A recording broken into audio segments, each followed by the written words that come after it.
So your Ford Expedition, remote not working? Do you have to get closer to the vehicle? Maybe push the button multiple times. Maybe a daily response when locking and unlocking the vehicle, or needing to hold the remote to your start and stop button. Hey, stop worrying. Let's change that battery and see if that helps. There's a quick and easy step-by-step video on how to change your dead or weak battery, and all you need is a small flat tip screwdriver, your remote, and a brand new CR2045 battery. With that being said, you can leave your key ring on. Right here on the side, you have your emergency key release. Push that button down, and when you pull it apart, you will rotate it up.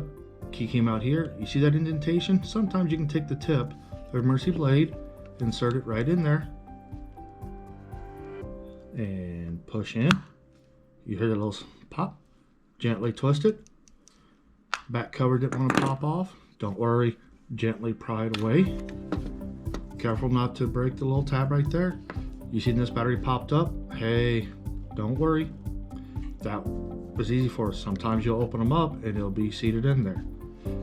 If you don't have a flat tip, you can tap it and it'll pop up. And if you don't want to, just take your flat tip screwdriver and gently push the battery to right there and it'll pop up.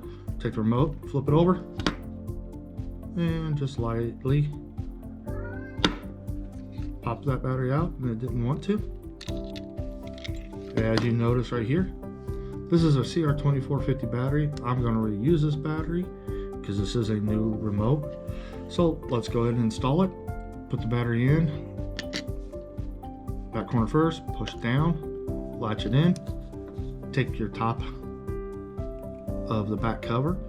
It needs to go in first, and gently squeeze them together. Hey, if you found this video helpful, please like and share this video, and leave a comment below, and remember, let's stay safe out there.